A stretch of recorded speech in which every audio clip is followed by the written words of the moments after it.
Have you ever felt that gnawing sensation of just being adrift?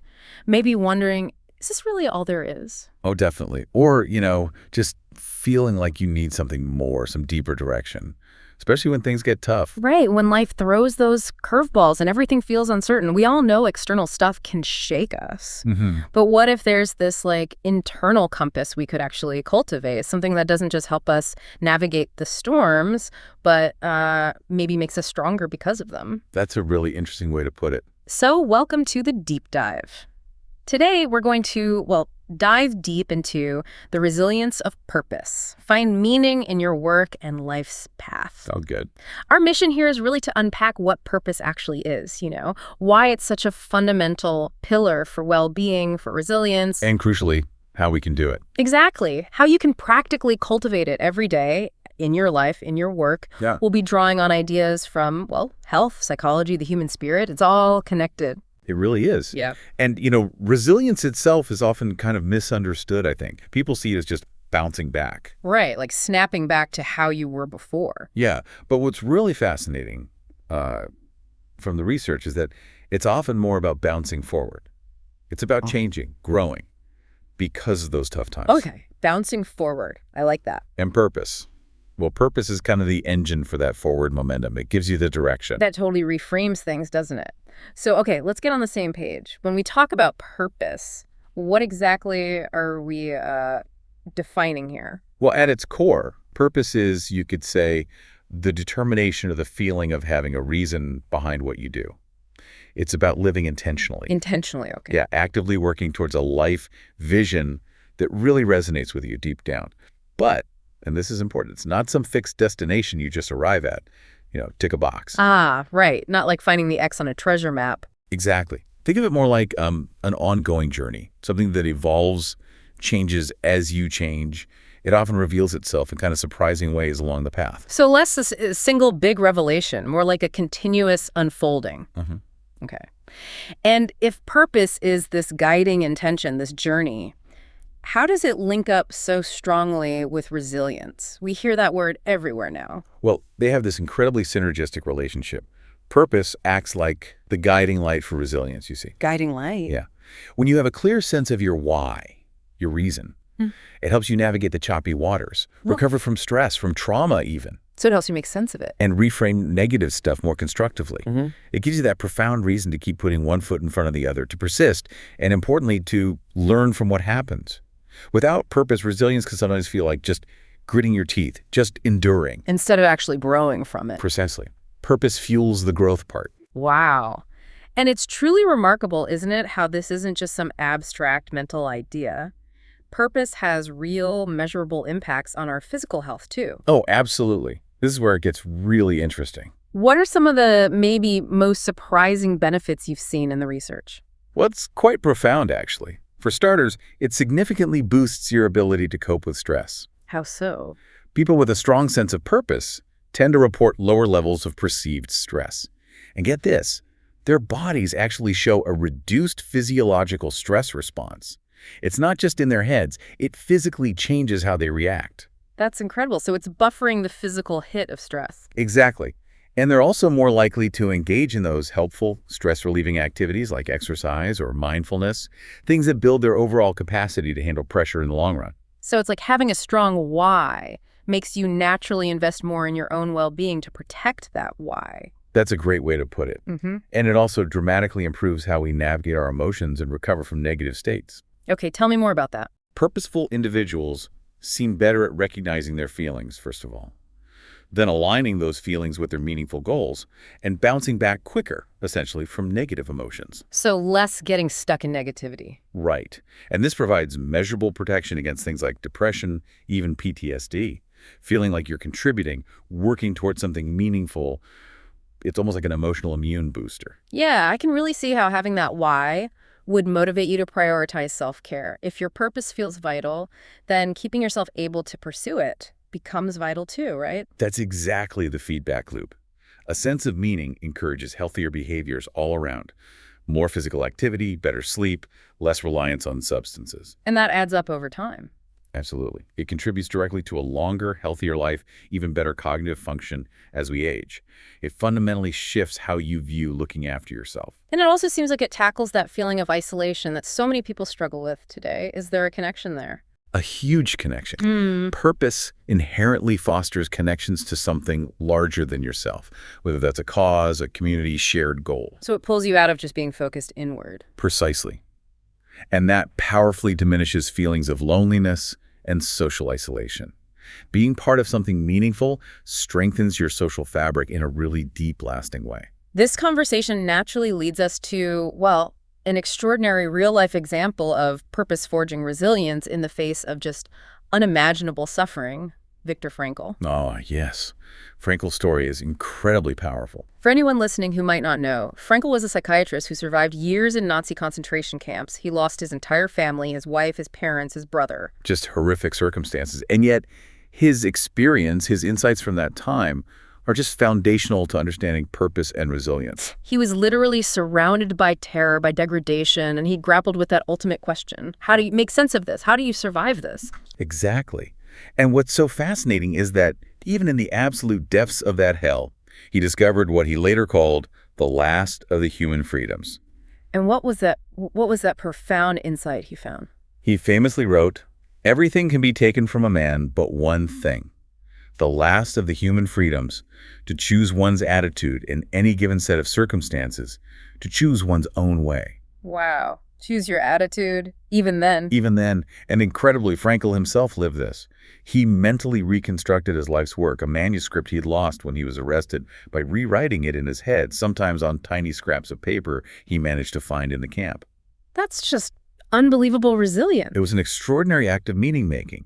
Choosing how to respond to his suffering, finding that internal purpose, literally kept him sane and gave him a reason to survive day by day. So it wasn't about finding happiness in the suffering itself, which sounds impossible. Not at all. But finding meaning through it, finding a reason to keep going despite it all. That's precisely it.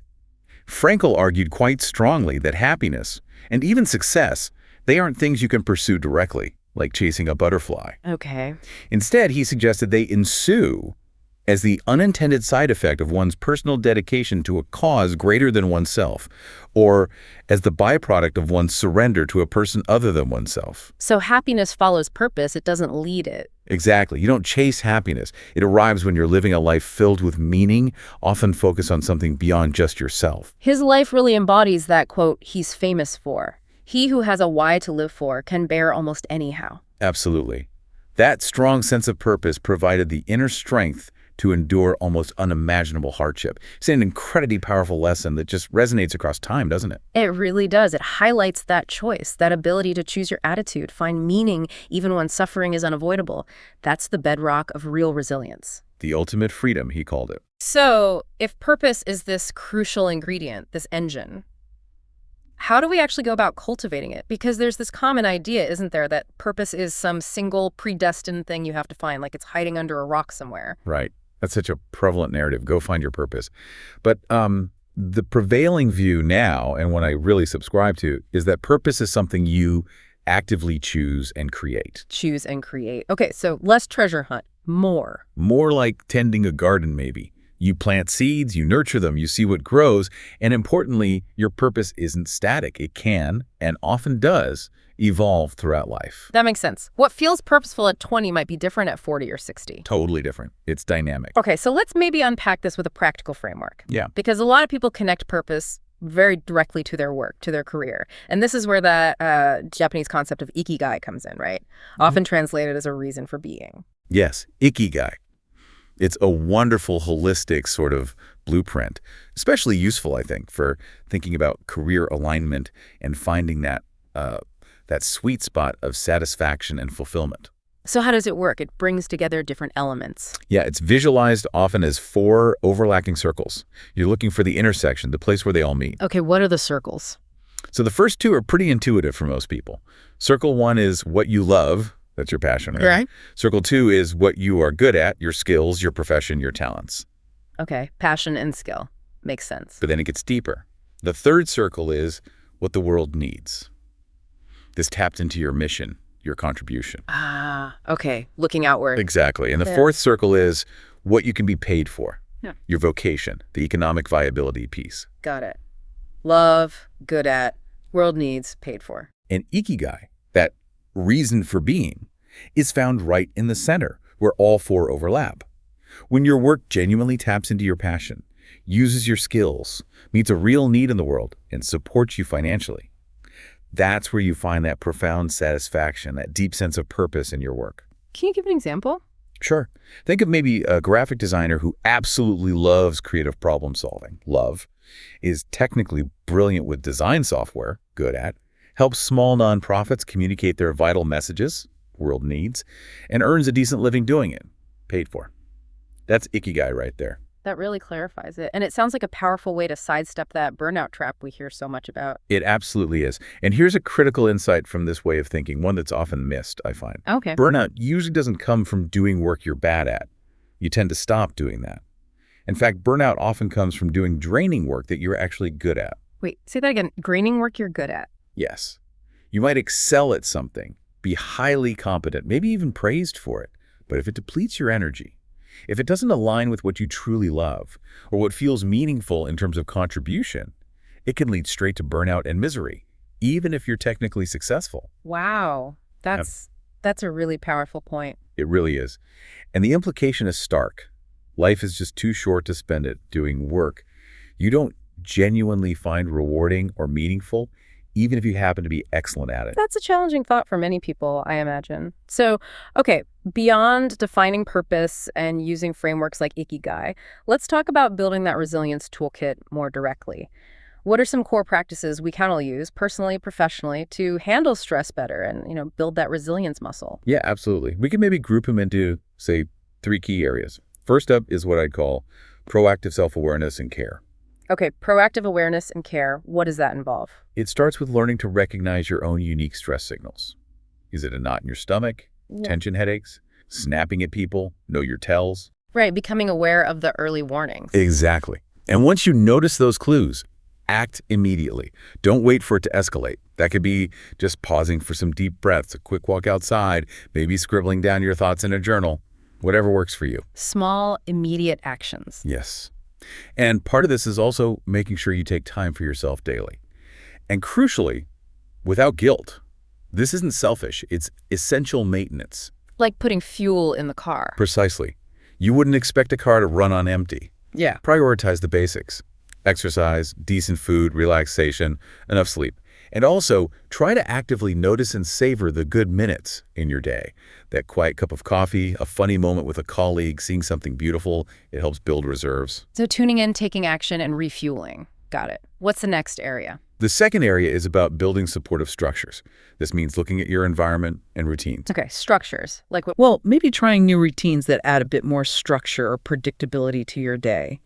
This can actually help you anticipate and manage stress earlier, maybe scheduling your toughest tasks for when you have the most energy, or consciously blocking out time for that self-care we just talked about. So designing your day to support your well-being. Exactly. And a huge part of supportive structures is people.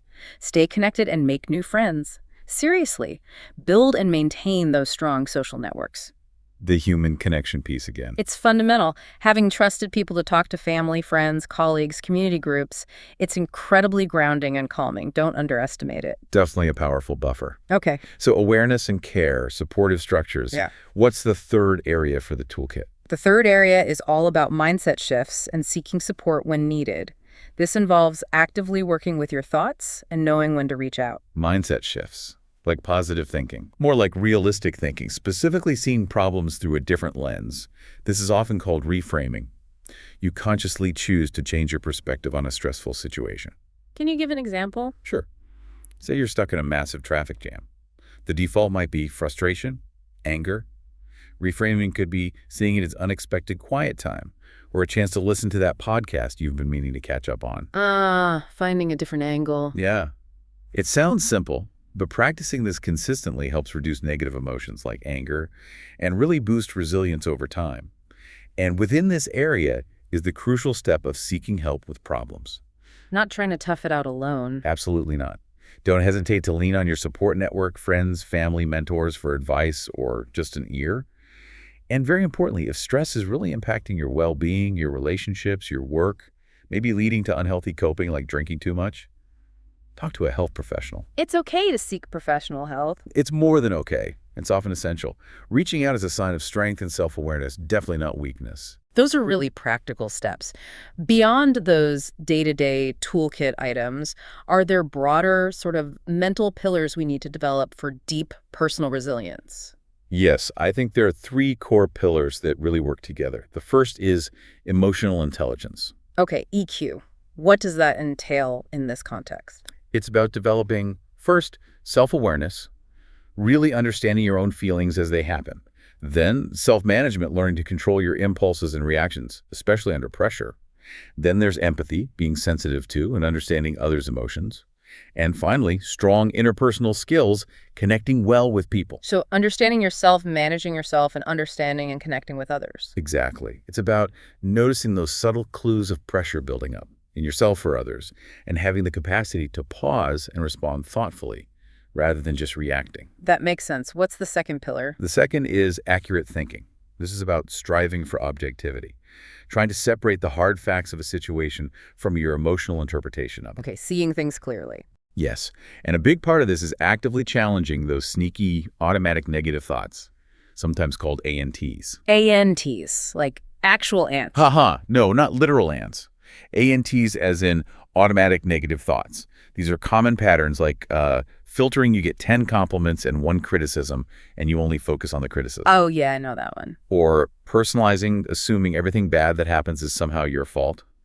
Or catastrophizing, jumping to the worst possible conclusion, like your boss wants to chat and you instantly think you're fired.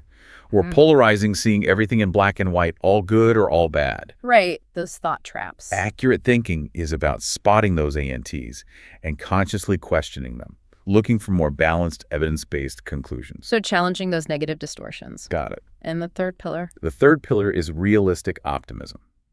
This is crucial. It's not about being blindly positive or ignoring problems. That's naive optimism. Okay, so what is realistic optimism? It means seeing situations as they truly are, warts and all this. That's the accurate thinking part, but then making the conscious choice to make the best of them. It's about accepting what you genuinely cannot change. Like Frankel. Exactly like Frankel. Accepting what you can't change and finding the courage and resourcefulness to change what you can. Practice reframing negative thoughts into more balanced, constructive ones. Instead of, this project is a disaster, maybe, okay, this project has some major challenges. What's the first step we can take? Seeing reality, but focusing on agency and possibility within it. That's it perfectly. Yeah. Acceptance plus action. Now, if we connect all this back to the bigger picture, purpose isn't just a personal quest anymore, is it? It's becoming increasingly vital in the workplace, too. What do people mean when they talk about spirit at work? Yeah, spirit at work is a great concept. It basically describes finding meaning that goes beyond just your individual tasks or paycheck. It's about feeling like you're contributing to something larger than yourself through your work. Feeling genuinely connected to your colleagues around a shared sense of purpose, an authentic mission. And this matters for, well, for business. Hugely. This sense of shared meaning, when it's real and not just corporate jargon, is a massive driver of employee engagement. It improves retention significantly and boosts productivity. People work harder and smarter when they feel their work matters. I've definitely heard that younger generations, like millennials and Gen Z, are particularly looking for this kind of meaning in their jobs. Absolutely. It's a major trend.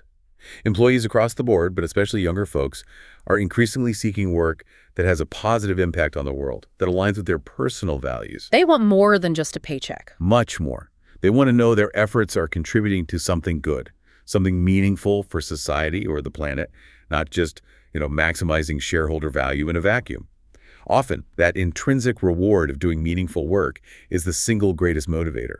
It can outweigh purely financial incentives. So, for organizations listening, fostering an authentic purpose and communicating it well, it's not just a nice to have anymore. Oh, it's way beyond nice to have. It's becoming a strategic imperative. It's crucial for attracting top talent, keeping them engaged, and inspiring them to do their best work. It fuels the whole engine. It really does.